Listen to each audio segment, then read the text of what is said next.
ವಿಘಟ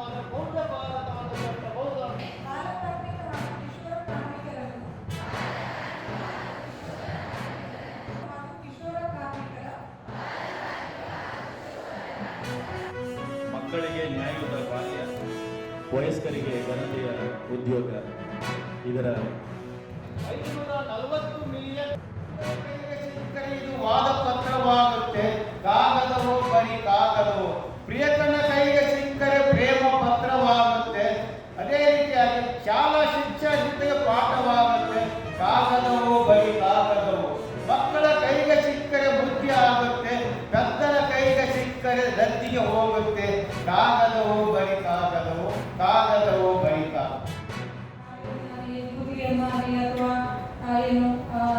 ಇದು ಈ ಪಟಾಕಿ ಅಂಗಡಿಗಳಲ್ಲಿ ಪಟಾಕಿಯನ್ನು ತಯಾರಿಸೋದಾಗಲಿ ಅಥವಾ ಈ ವಿಲೇಜರ್ಗಳಲ್ಲಿ ರೇಷ್ಮೆ ದಾರವನ್ನು ತಯಾರಿಸೋದಾಗಲಿ ಅಂಥ ಕೆಲಸ ನಮಗೆ ಖಂಡಿತವಾಗಲೂ ಬೇಡ. ಯಾಕಂತ ಹೇಳಿದರೆ ನಾವು ಶಿಕ್ಷಣವನ್ನು ಸರಿಯಾಗಿ ಪಡೆದರೆ ಖಂಡಿತವಾಗಲೂ ನಾವು ಈ ಬಾಲಕಾರ್ಮಿಕತೆಯನ್ನು ನಾವು ಖಂಡಿತವಾಗಲೂ ಮೆಟ್ಟಿ ನಿಲ್ಬೋದು.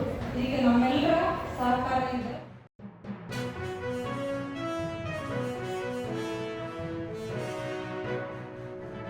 ಜೂನ್ 12ರಂದು ವಿಶ್ವ ಕಾರ್ಮಿಕ ವಿರೋಧ ದಿನ ಎಂದು ಆಚರಿಸುತ್ತೇವೆ. ಚಿಕ್ಕ ಮಕ್ಕಳು ಯಾವುದೇ ಕೆಲಸಕ್ಕೆ ಹೋಗಬಾರ್ದು, ಶಾಲೆಗೆ ಹೋಗಿ ಒಳ್ಳೆ ವಿದ್ಯಾಬುದ್ಧಿ ಕಲಿಬೇಕು ಎಂದು ನ್ಯಾಯಾಧೀಶರು ಹೇಳಿದರು. ಅದನ್ನು ಕೇಳಿ ನನಗೆ ಖುಷಿಯಾಯಿತು. ವಿಶ್ವ ಬಾಲಕರ ವಿರೋಧಿ ದಿನ ಇತ್ತು. ಆ ಜಿಲ್ಲಾ ಪಂಚಾಯಿತಿಲಿ ಕಾರ್ಯಕ್ರಮವಿತ್ತು. ಅದರಲ್ಲಿ ನಾನು ಭಾಗವಹಿಸಿದ್ದೆ. ಚಿಕ್ಕ ಮಕ್ಕಳು ಎಲ್ಲ ಕೆಲ್ಸಕ್ಕೆ ಹೋಗ್ಬಾರ್ದು, ಶಾಲೆಯಲ್ಲಿ ಹೋಗಬೇಕೆಂದು ಹೇಳಿದರು. ನಮಗೆ ತುಂಬಾ ಖುಷಿ ಆಯ್ತು. ಅಕ್ಕಪಕ್ಕ ಜನರಿಗೆಲ್ಲ ತಿಳಿಯುತ್ತೇನೆ ಎಂದು ಹೇಳಿದರು.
I am especially delighted to see 9 women cadets.